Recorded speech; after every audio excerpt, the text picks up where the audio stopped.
সাংবাদিক, চিন্তাবিদ শঙ্করলাল ভট্টাচার্য। মাননীয় শঙ্করলাল ভট্টাচার্যকে আমরা এই মুহূর্তে বাংলা ভাষায় যারা কথা বলি, বাংলার সংস্কৃতি ঐতিহ্য নিয়ে যারা ভাবছেন, তাদের মধ্যে তিনি অভিভাবক তুল্য। আজ আনন্দী কমিউনিকেশন সেন্টারের নিবেদনে শ্রদ্ধেয় শঙ্করলাল ভট্টাচার্য আলোকপাত করবেন সঙ্গীতাচার্য সুবিনয় রায় এবং বন্দে মাতরম এই সঙ্গীতের ওপর। আমরা শঙ্করলাল ভট্টাচার্যকে মঞ্চে আসার জন্য অনুরোধ জানাচ্ছি। ডাক্তার পার্থ সারথী মুখোপাধ্যায়ের সম্মাননা। এখন শঙ্করলাল ভট্টাচার্য বন্দে মাতরম গান এবং গুরু সুবিনয় রায়কে নিয়ে বলবেন। বন্দে মাতরমের 125 বছর যখন হয়েছিল, আমার মনে আছে একটা বড় সেমিনারে আমাকে অংশ নিতে হয়েছিল এবং ভারতবর্ষের নানান জায়গা থেকে আরো অনেক বক্তা এসেছেন, প্রায় 40 জন। তো সেখানে কতগুলো তথ্য দেওয়ার পরে অনেকেই খুব বিচলিত হয়ে পড়লেন, বলে এগুলো আছে। আমরা হ্যাঁ, কিরকম? বন্দে মাতরমের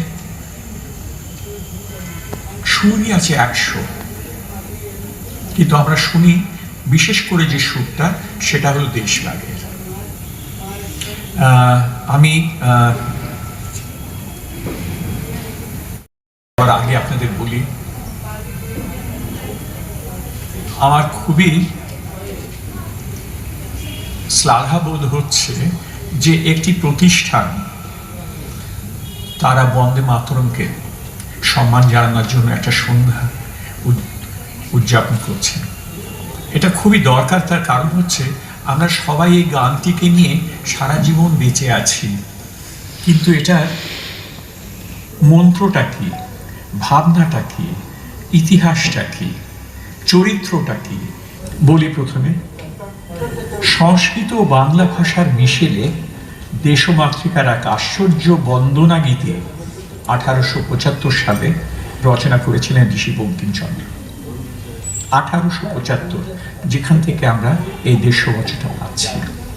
তার আগে কমলাকান্ত তার এক চরিত্র, তার মুখেও ওই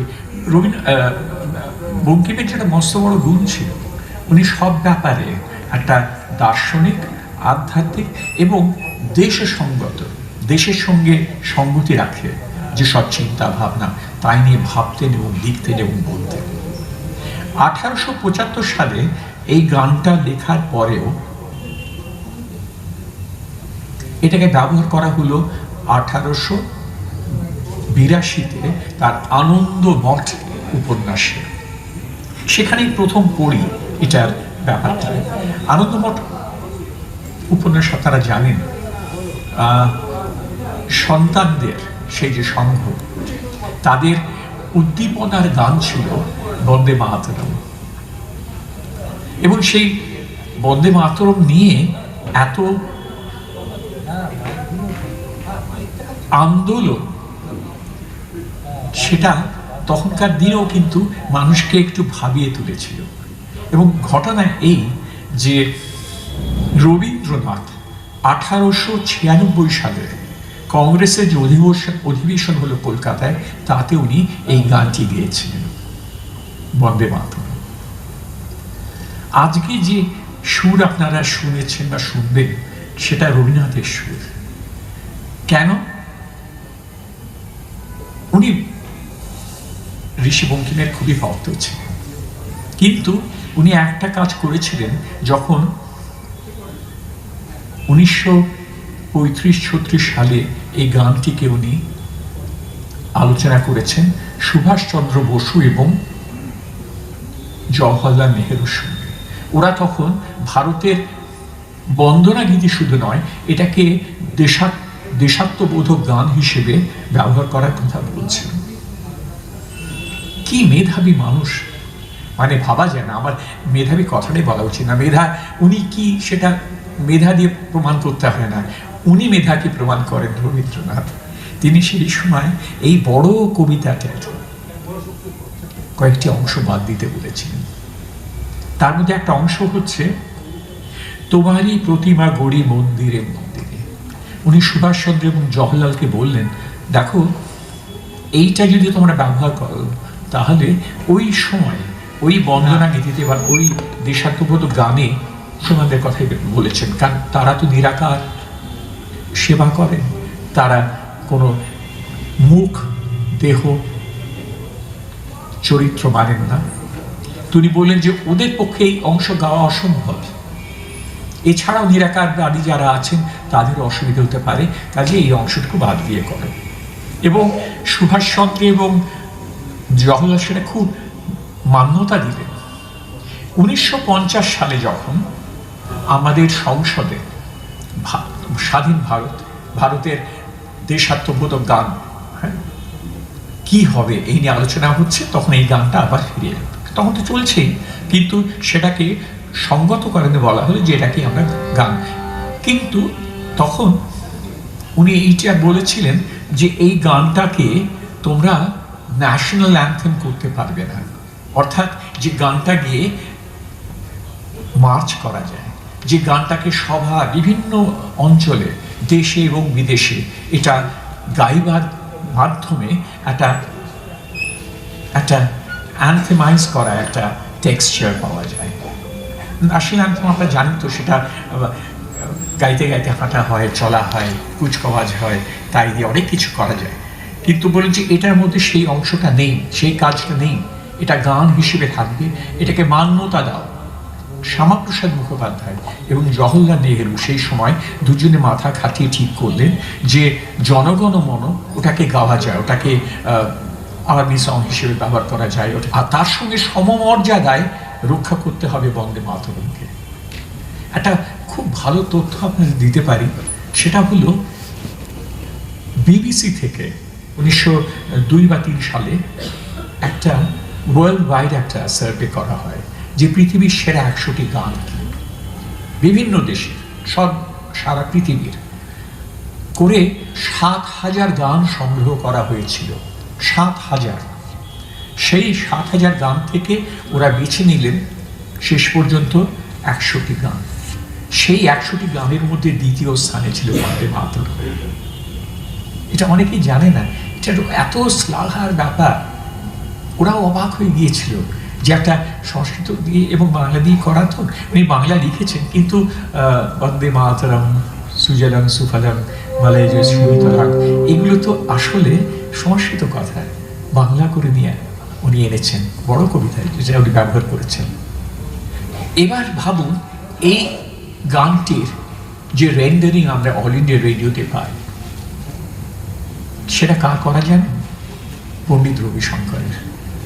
1952 আনন্দ মঠ বলে যে ছবিটা হয়েছিল বম্বেতে, তাতে সুর করেছিলেন হেমন্ত মুখোপাধ্যায়। তিনি এই গানটি গাইয়েছিলেন। সেই গানটি অবশ্য দেশ রাগে নয়, এবং আমরা যে ধরনের বন্দে মাতরম শুনে তা নয়, ওটা একটা মার্চিং সং, একটা মানে যাকে ওটা ফায়ারি সং হিসেবে উনি ব্যবহার করেছিলেন। সেই গানটাকে গাইয়েছিলেন লতা মঙ্গেশকরকে দিয়ে। ভারী সুন্দর গান, মানে শুনলেই একবারে উত্তেজনা তৈরি হয়। কিন্তু বন্দে মাতরমের মধ্যে যেটা আছে দেশ রাগের, হ্যাঁ, তার মধ্যে মাতৃবন্দনা তো আছে, দেশ ভক্তি তো আছে, এটা অপূর্ব।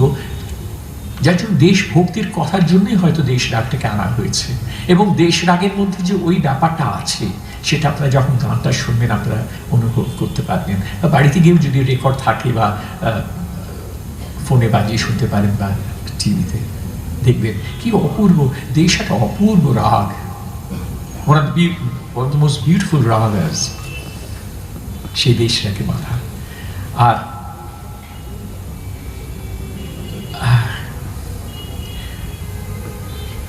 যেটা এখন বলে আমি শেষ করতে চাই, বেশি তো সময় নেই, বন্দে মাতরম নিয়ে সারাদিন ধরে বলা যায়, সেটা হলো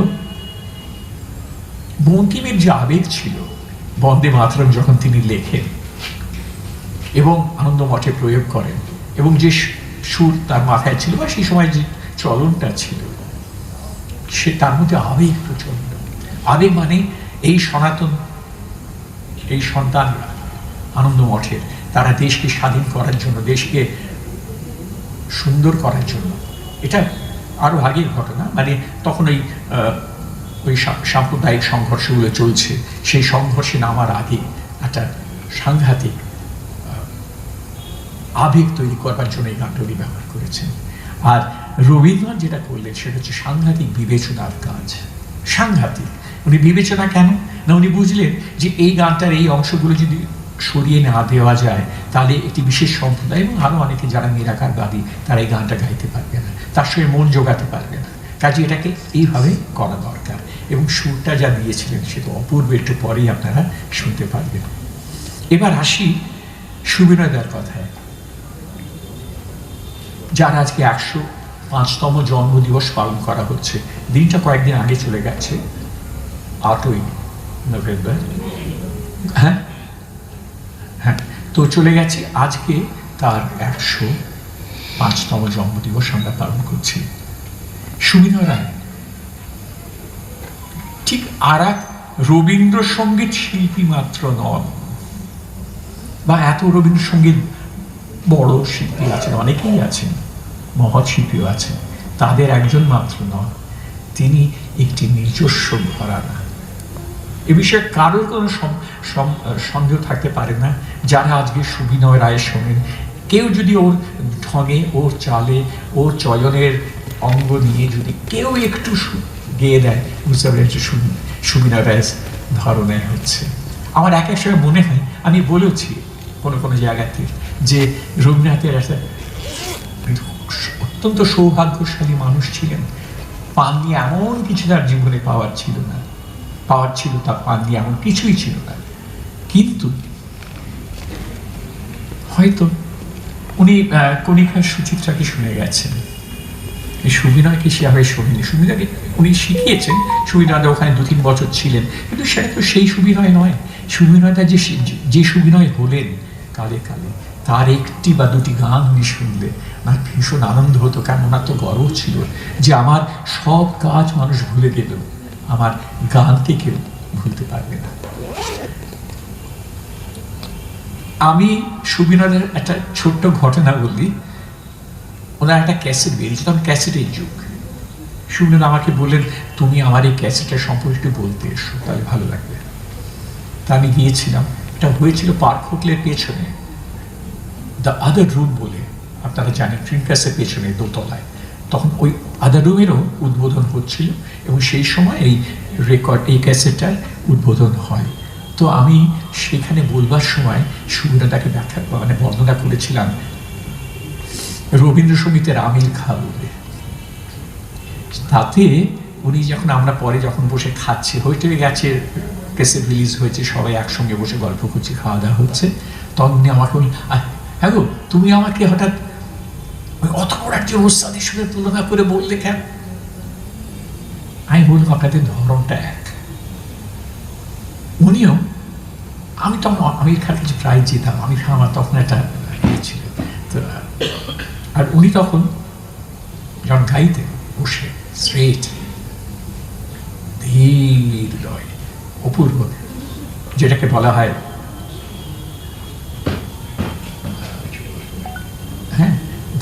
ধীর লয়ে শুরু করতেন খেয়ালগুলো। সেই যে বাড়হাত, অপূর্ব, একেবারে অপূর্ব, প্রতিটি শব্দকে ভেঙে ভেঙে সুর দিয়ে জড়িয়ে জড়িয়ে এমন একটা আন্দোলনে আনতেন গানে, অপূর্ব।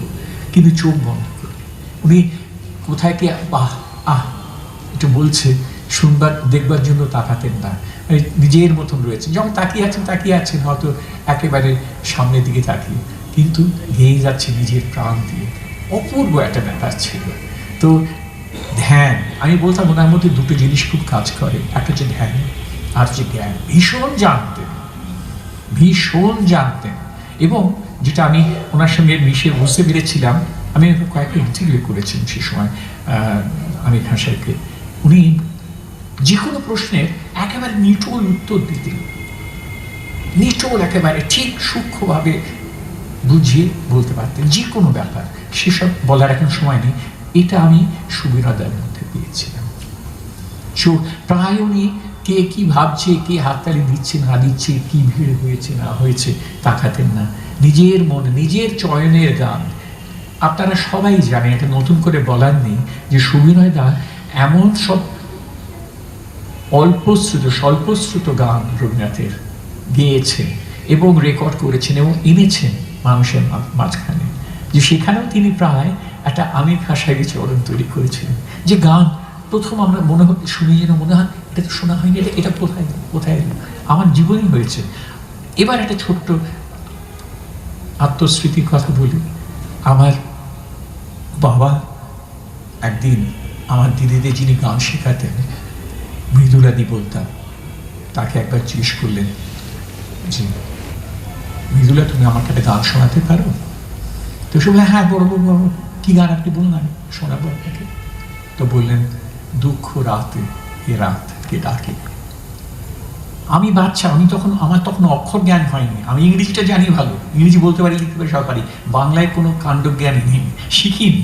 বাবা চলে যাওয়ার পরে শিখতে শুরু করলাম স্কুলে গিয়ে। তো কিন্তু আমার স্মৃতি খুব প্রবল, আমি শোনার সঙ্গে সঙ্গে মাথায় ঢুকে গেছে দুঃখ রাতে এ রাত কে ডাকে। তারপরে যখন একটু বড় হলাম, আমাদের বাড়িতে অনেক রেকর্ড, খুঁজে এই গানটা পাই না, রেডিওতেও বাজে, কেউ গায় না, এত অনুষ্ঠান হয় কোথাও দেখি না। রবীন্দ্রসঙ্গীতের অনুষ্ঠানে যাই, সেখানেও কেউ গায় না। আমি নরেন্দ্রপুরে যখন স্কুলে পড়ি, সেখানে সারা ভারতবর্ষের গায়ক গায়িকারা আসে, রবীন্দ্রসঙ্গীতের ঝড় বইছে।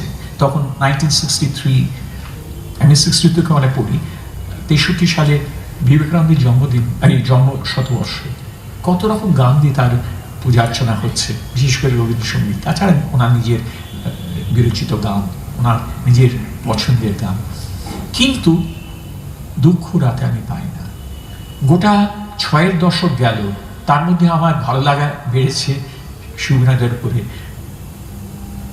60 দশকের পরের মাঝের দিক থেকে আস্তে আস্তে সুবিনাদের গলাটা গোল হতে শুরু করলো। আগে খুব সূক্ষ্ম সুর ছিল, দারুণ গলা, কিন্তু সরু গলা।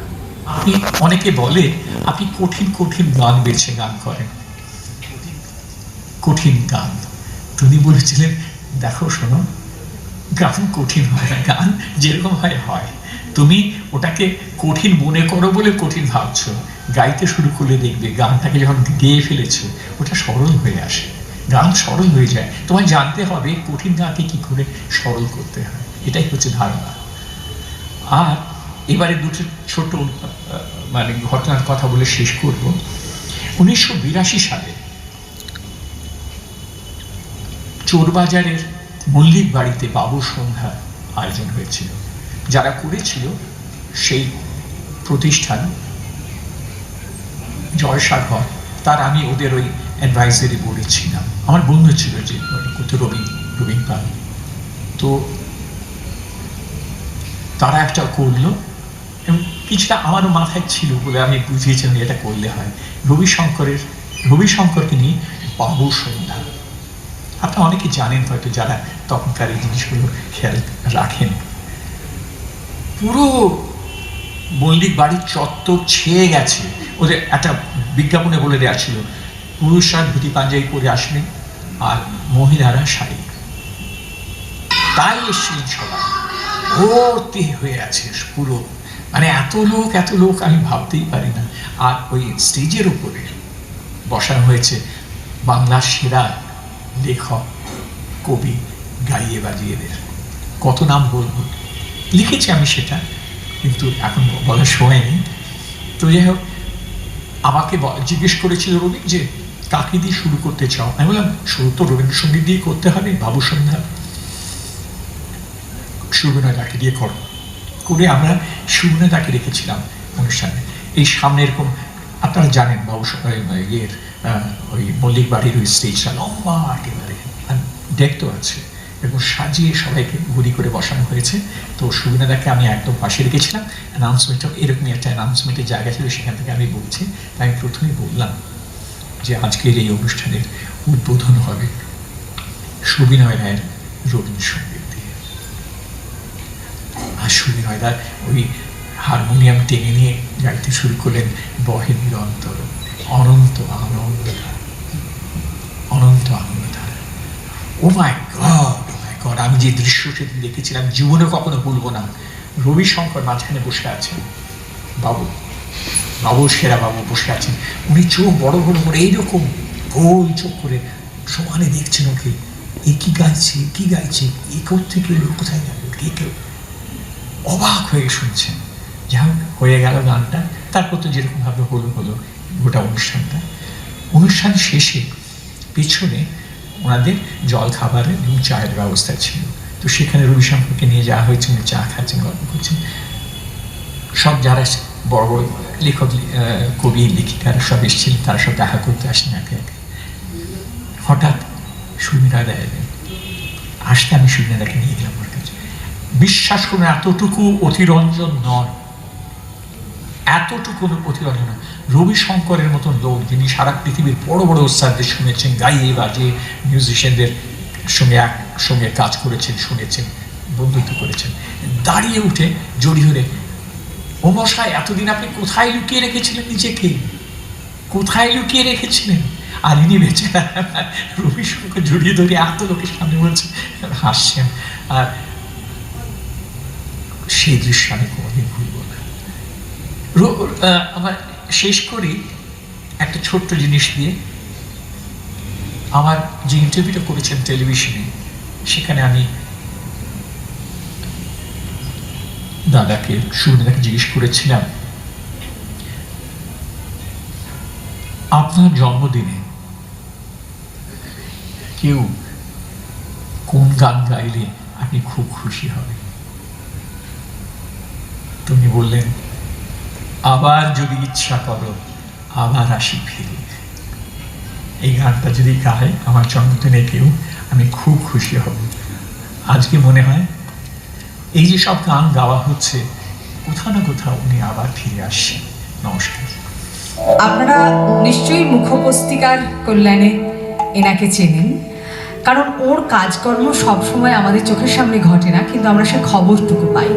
ডাক্তার পার্থসারথী মুখোপাধ্যায় শুধু একজন চিকিৎসক নন, পার্থসারথী একজন দরদির মানুষ, যিনি চিকিৎসাকে পৌঁছে দেন ভালোবাসার সঙ্গে, সেবার মনোভাব নিয়ে। এবং বাঙালির যা কিছু ঐতিহ্য, বাঙালির যা কিছু অহংকারের, বাংলা ভাষা, বাঙালির বাঙালিত্ব, সবটুকুকে ধরে রাখার, বাঙালির মধ্যে পৌঁছে দেওয়ার, বাঙালিকে সচেতন করবার একটা বড় কাজ অত্যন্ত নিষ্ঠার সঙ্গে করে আসছেন। শঙ্করদা, আমি ঠিক বললাম তো?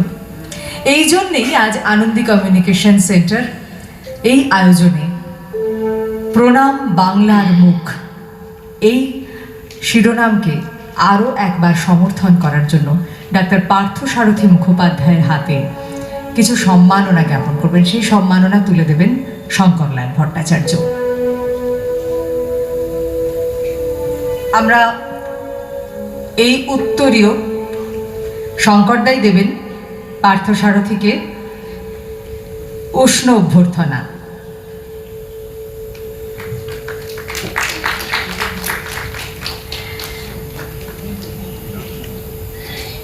বাংলা হরফে লেখা একটি, শঙ্করদা এটা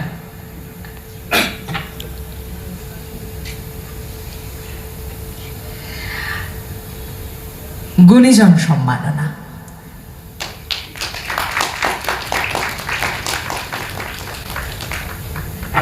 আর আমি শঙ্করদাকে আরেকটু দাঁড় করিয়ে রেখে পার্থর হাতে যে সম্মাননা পত্রটি তুলে দেবেন শঙ্করলাল ভট্টাচার্য, সেটা একটু পড়ে দিচ্ছি। কখনো মৃতদেহ থেকে কিডনি ট্রান্সপ্ল্যান্টের প্রোটোকল নির্মাণ, আবার কখনো বিশ্বের নানা প্রান্তে ছড়িয়ে থাকা বাঙালিদের সাংস্কৃতিক সংগঠনগুলিকে এক সুতোয় গাঁথার উদ্যোগ, দুই ক্ষেত্রেই তাঁর ভূমিকা পথপ্রদর্শকের মতো উজ্জ্বল।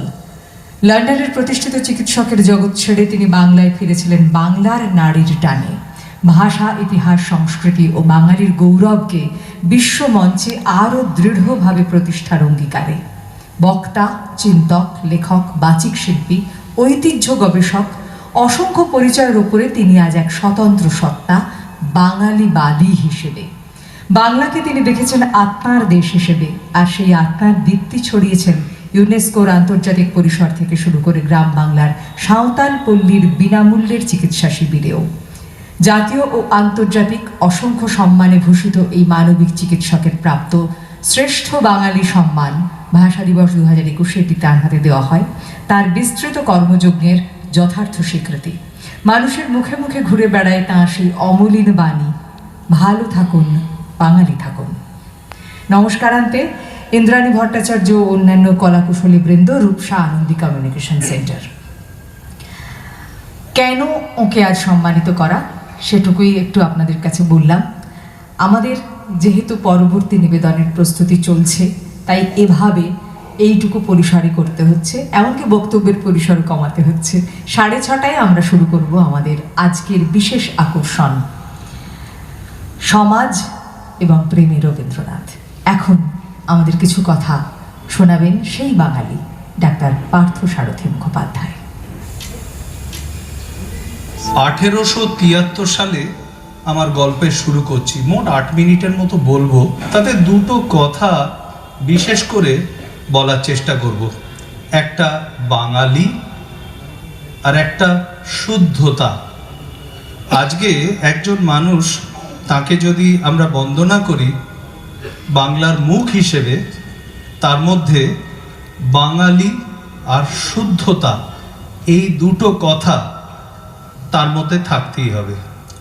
সেটা আপনারা অবাক হয়ে যাবেন শুনলে, সেটা একটা মানুষ হোক বা কদিন আগে রসগোল্লা দিবসে বলা হচ্ছিল সেটা বাংলার প্রতীকী মিষ্টি হোক। বলা হচ্ছিল যে এই তো লেডি গেলি, চমচম, পান্তুয়া, মন্ডা, অমুক এত কিছু থাকতে পাটিসাপটা। রসগোল্লা অনেক পরে তৈরি হয়ে বাংলার প্রায় জাতীয় মিষ্টি হয় না, রাজ্য মিষ্টি হয়ে উঠলো কি করে? সেখানে সবাই বললেন, জ্ঞানীগুণী বিশিষ্ট ব্যক্তিরা, যে তার মধ্যে একটা শ্বেত শুভ্র ব্যাপার আছে, যা বাঙালি জাতির শুদ্ধতা, তার চিন্তা ভাবনা মননের শুদ্ধতা, তার প্রকৃত রিফ্লেকশনটা আনে। তাই বাঙালির সেই মিষ্টত্ব তার সাথে শুদ্ধতা দুটো মিলিয়ে বাঙালি আনার যে ফ্লেভার, সেইটা তৈরি হয়েছিল রসগোল্লাতে। আমি ঠিক আমার পরের 7.5 মিনিটের বক্তব্য ওই দুটো কথাকে বেশি বেশি করে তুলে ধরব। বাঙালি আনা, বাঙালি জাতি আর শুদ্ধতা। গল্পটা এবার একটু স্পিডে বলবো। 1873 সালে শুরু হচ্ছে। তার কিছুদিন আগে মাত্র ভারতবর্ষে ট্রেন এসছে এবং ইলেকট্রিক বাতি এসছে। হ্যারিসন রোডে ইলেকট্রিক ঘোড়ায় টানা ট্রাম তখন চেষ্টা করছে গ্যাস বাতি বসিয়ে একটু যদি পরে ইলেকট্রিক টানা ট্রাম হবে, তখনও ইলেকট্রিকের তারগুলো অবধি পাতা হয়নি। অর্থাৎ হাওড়ায় যে রামরাজা বিসর্জন হচ্ছে, তখনও সোজাসুজি রামের মুকুট কোথাও আটকাচ্ছে না, কারণ মাথার উপর ট্রামের তার নেই তখন হাওড়া ব্রিজের চারপাশটায়। সেইরকম একটা সময় 1873 সালে বহরমপুরে, মুর্শিদাবাদের বহরমপুরে ডেপুটি কালেক্টর হয়ে এলেন চট্টোপাধ্যায় বংশীয় এই ভদ্রলোক। কে আপনারা বুঝে নিন। এবার তিনি প্রথম থেকে একটু বেশ খবিশ মানুষ। তিনি পালকিতে করে যাচ্ছিলেন। ডিসেম্বর মাস, ঠান্ডার মাস, শীতের মাসে সাহেবরা ক্রিকেট খেলে। কর্নেল ডাফিন বলে একজন কোম্পানি রেজিমেন্টের সাহেব কর্নেল সেখানে ক্রিকেট খেলছেন।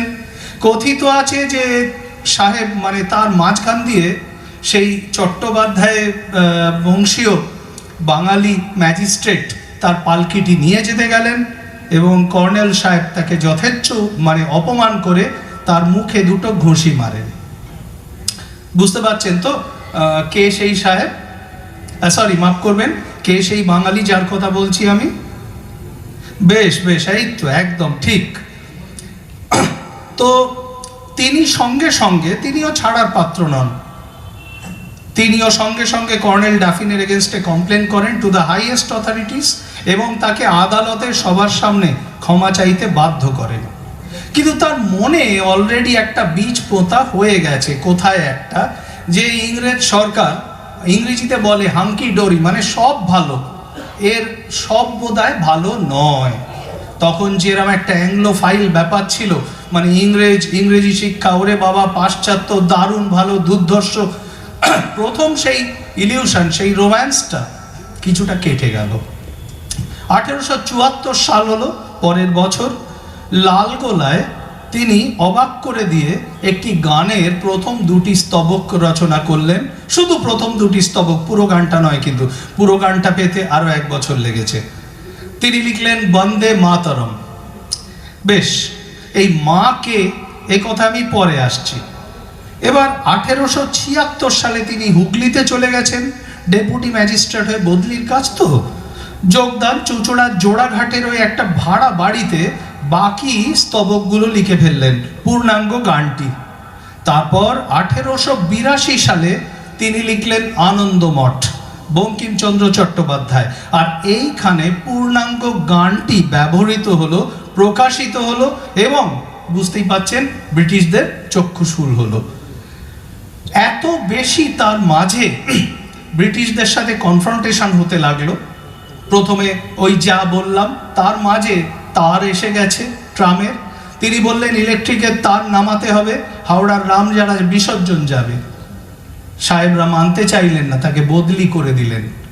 একের পর এক তাদের সাথে লড়াইতে জড়িয়ে পড়তে লাগলেন এবং 1885-86-তে বাধ্য হয়ে তিনি স্বেচ্ছায় অবসর নিলেন। আমার জানা অন্যতম প্রথম ভলেন্টারি রিটায়ারমেন্ট।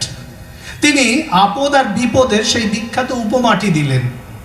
আপদ কি আর বিপদ কি? বিপদ হলো আমি মাকে নিয়ে গঙ্গায় কি পদ্মায় বোটে করে ক্রস করছি, হঠাৎ আকাশ কালো করে আসছে, প্রচন্ড ঝড়, ঢেউ উত্তাল, এটা হলো বিপদ। আর তিনি সবার মুখের সামনে বললেন, আর এই যে তুমি সাহেব, আমি আমার দেশে দাঁড়িয়ে রয়েছি, তুমি আমাকে শাসন করে বোঝাচ্ছ আমার ভাষায় আমাকে কি করে কথা বলতে হবে, তুমি হলে আপদ। এই সেই বঙ্কিমচন্দ্র, তার লেখা বন্দে মাতরম। ততদিনে ঠিক লেখা হয়ে গেছে সে গান, আর আজ সেই গানের 150 বছর। কিন্তু এখানে আমার একটা ছোট্ট কথা বলার আছে। কোনো রাজনৈতিক মতবাদধারী বা রাজনৈতিক দল তাদের ইচ্ছে মতো ইন্টারপ্রিটেশন যেন না হয়। এই বন্দে মাতরমের মাটা কে? খুব দরকারি কথা তো এটা। সুজলাং সুফলাং মলয়জ শীতলাং শস্য শ্যামলাং, এই যে শস্য শ্যামলা, এই মায়ের বর্ণনা তো বাংলা মায়ের সাথে অনেক বেশি মিলছে সম্পূর্ণ গোটা ভারত মায়ের থেকে। কারণ তার ঠিক পরেই যখন রজনীকান্ত লিখছেন মায়ের দেওয়া মোটা কাপড় মাথায় তুলে নেড়ে ভাই, সেটা কিন্তু বাংলা মা। তখনও বাংলা কথাটা কিন্তু কোথাও ঢুকছে না। কিন্তু বুঝে দেখুন, যখন দ্বিজেন্দ্রলাল লিখছেন পুষ্পে পুষ্পে ভরা সাখী, কুঞ্জে কুঞ্জে গাহে পাখি, আগাগোড়া বর্ণনাটা কেমন যেন বাংলার প্রতিভূতে। যদি ভারতকে তিনি বলেও থাকেন, বাংলার সাথে কিন্তু সেটা ভীষণ বেশি পার্সনিফাইড। এটা একজন লোকও না বলতে পারবেন না। এবার ঠিক 1901 সালে 40 বছরের ইয়াং তরতাজা যুবক রবীন্দ্রনাথ তার জমিদারি শিলাইদহ ছেড়ে কলকাতা এলেন জোড়াসাঁকোয়। এইখানে একটা প্যারাডাইম শিফট হলো, এই মাকে চেনার, কে মা, কে বাংলা, কে দেশ, কে দেশমাতৃকা, আর কে ভারতবর্ষ। রবীন্দ্রনাথ 1903 সালে লিখলেন, আজি বাংলাদেশের হৃদয় হতে কখন আপনি। এটা কিন্তু সেই বাংলাদেশ নয় যেটার জাতির জনক মুজিবুর ছিলেন। এ সেই বাংলাদেশ, এ আমারও দেশ আপনারও দেশ, যাদের সোনার বাংলা, সেই বাংলার কথা হচ্ছে এখানে। Geographical south Asian country of বাংলাদেশের কথা মোটেই হচ্ছে না। তার 2 বছরের মধ্যে আবার রবীন্দ্রনাথ বাংলা কথাটা ব্যবহার করলেন। বাংলার মাটি, বাংলার জল, 1905 সাল বঙ্গভঙ্গ, বাগবাজারে বসে লিখলেন। তার মানে ধীরে ধীরে যে দেশের চেতনাটা তৈরি হচ্ছিল সেটা রূপান্তরিত হলো বাঙালির জাতীয়তাবাদে। এবং বলতে একটু দ্বিধা নেই, তখন বাঙালির স্বাধীনতা সংগ্রাম মানে বাঙালির জাতীয়তাবাদী আন্দোলনই ভারতবর্ষের স্বাধীনতা সংগ্রামের প্রাইম ড্রাইভিং ফেস। তখন সবচেয়ে বড় লিডার কে? দেশবন্ধু চিত্তরঞ্জন, যার নামে চিত্তরঞ্জন অ্যাভিনিউ থেকে আপনারা এখন সিআর অ্যাভিনিউ বলেন, সিআর পার্ক বলেন দিল্লিতে, পুরো নামটা অবধি তার বলা হয় না। তার শিষ্যত্ব গ্রহণ করেছিলেন মহাত্মা গান্ধী দক্ষিণ আফ্রিকা থেকে এসে। তার মাঝে আরেকটা ঘটনা হয়ে গেল, জালিয়ানওয়ালাবাগ 1919, তখনও চিত্তরঞ্জন বেঁচে। 1919 তার এপ্রিলে 40 দিন বাদে রবীন্দ্রনাথ শান্তিনিকেতনে ফিরে একটা অদ্ভুত জিনিস লিখলেন। যেখানে আপনারা একটা ক্রোধ অন্য কিছু ভাবছেন, সেখানে তিনি কি লিখলেন জানেন? লিখলেন, কার পদপরশন আশা, তৃণে তৃণে অর্পিল ভাষা, সমীরণ বন্ধন হারা, উন্মন কোন বনগন্ধে, মোর ভিনা ওঠে কোন সুরে বাজি, কোন নবচঞ্চল ছন্দে। এই যে নবচঞ্চল ছন্দের যে ফিলিংটা 1919, 1920, 1921, এই 1921 সালে জন্ম নিলেন আজকে আমার যে ছোট্ট 8 মিনিটের বক্তৃতার শেষ 2 মিনিটের নায়ক সুবিনয় রায়। আজ তিনি বেঁচে থাকলে 104 বছর হতো। আমি বাঙালি নিয়ে এতক্ষণ বললাম, এবার চলে এলাম বাঙালির শুদ্ধতায়। সুবিনয় রায় যখন জন্ম নিচ্ছেন 1921-এ, খেয়াল করে দেখুন তার পরের 4 বছরে কে কে জন্মেছেন, আপনারা কাদের জন্ম শতবার্ষিকী পালন করলেন। দেখুন, আমি একটা লিস্ট বানাচ্ছিলাম বসে বসে। 5 বছরের ভেতর নীরেন্দ্রনাথ, কবি সুকান্ত, কণিকা বন্দ্যোপাধ্যায় মহর্তি, সুচিত্রা মিত্র, আমি তখন তারা জন্মাচ্ছেন, কিন্তু ভেবে দেখুন সেই মানুষগুলো কি তৈরি হলেন। তপন সিংহ, সত্যজিৎ রায়, মৃণাল সেন, ঋত্বিক ঘটক, এ যেন একটা রেনেসাঁ 1921 থেকে 1925-এর মধ্যে। এ যেন একটা নতুন রক্ত, যাদের জন্ম শতবর্ষ আজ আমরা পালন করছি। আমি খালি জানতে চাইছি, আজকের বাঙালি যারা এই জন্ম শতবর্ষ পালন করছে, তাদের ঘরে আজকে যে ছেলে মেয়ে হচ্ছে, তাদের মধ্যে কতজন আরেকটা সত্যজিৎ, আরেকটা নীরেন্দ্রনাথ, আরেকটা মহর্দি, আরেকটা সুবিনয় রায়, আরেকটা মৃণাল সেন হবেন? একবারও ভেবে দেখেছেন? কেউ তারা আমেরিকা দিয়ে থেকে যাবেন, কেউ অর্ধেক হিন্দিতে কথা বলবেন, কেউ মিক্স করে কিছু একটা বলবেন, তাদের বিয়েতে সঙ্গীত হবে, মেহেন্দি হবে, আর নহবত হবে না, সানাইও বাজবে না। আমরা কি জাতিটাকে ধরে রাখতে পারলাম? এবার শেষ 1 মিনিট সেই সুবিনয় রায়কে নিয়ে।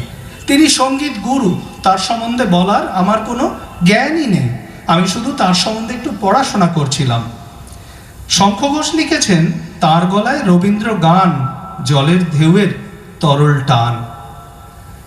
রবীন্দ্রসঙ্গীতের সুরপুরুষ বলা হয়েছে তাকে।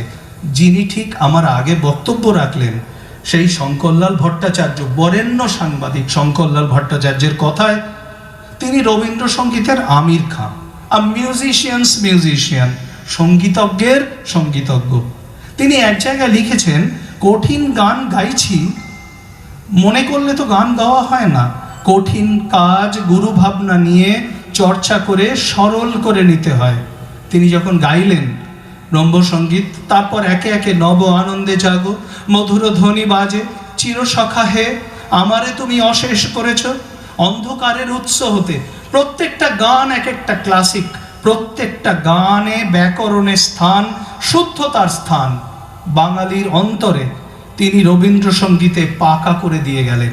আমি একবার আমার জেঠু শ্রীপান্থ নিখিল সরকারকে জিজ্ঞেস করেছিলাম, দুটোই পাশাপাশি শেলফে রাখা থাকবে, যে রবীন্দ্রনাথের ওই এক্সপেরিমেন্ট বাজবে সে বাজবে, আমরা প্যাটার্নালিস্টিক হব না, জোর করে দেখিয়ে দেব না, আর যে শুদ্ধতা, যে ব্যাকরণ, যে সেই ঐতিহ্যশালী আসল জিনিসটি বাজবে, সেরাম মানুষেরও অভাব নেই।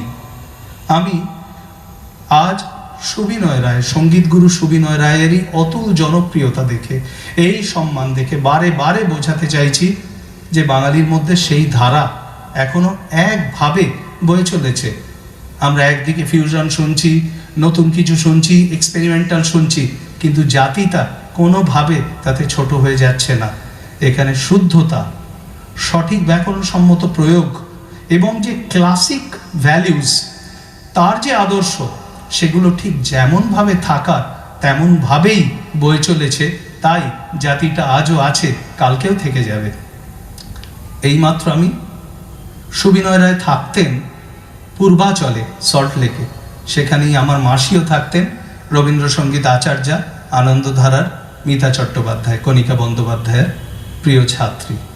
আজ তারই শেষ কাজ ছিল, ও শ্রাদ্ধ ছিল, আজ বাকি সমস্ত নিয়মভঙ্গের কাজ। আমি সেইখান থেকে যখনই আনন্দী আমায় বলে, ইন্দ্রাণীদি, আমি বলি ঠিক আছে, এটা সুবিনয় রায় তো, তার জন্য যেতেই হবে।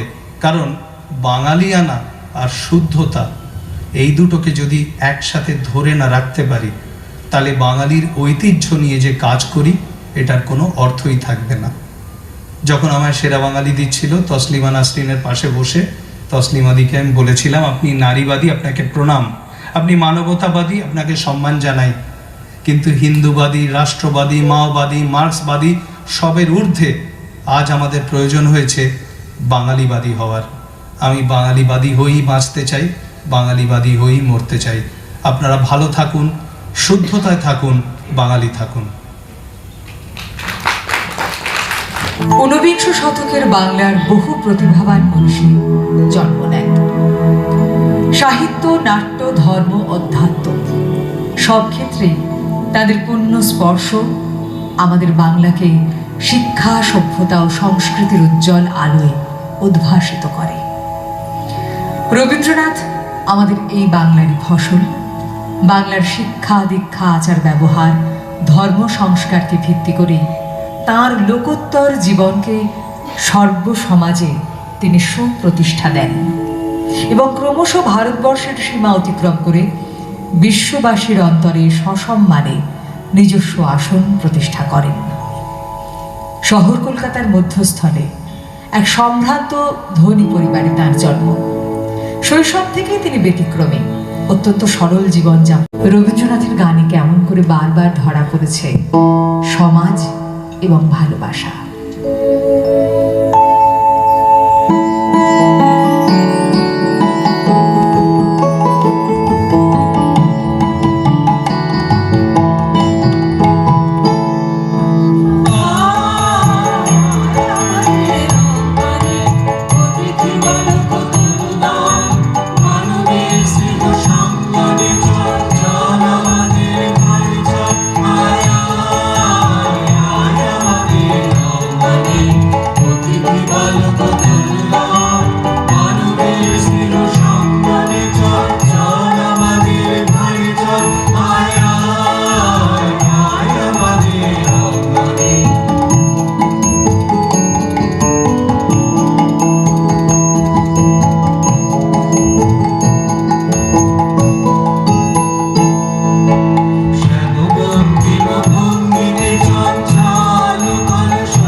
Viva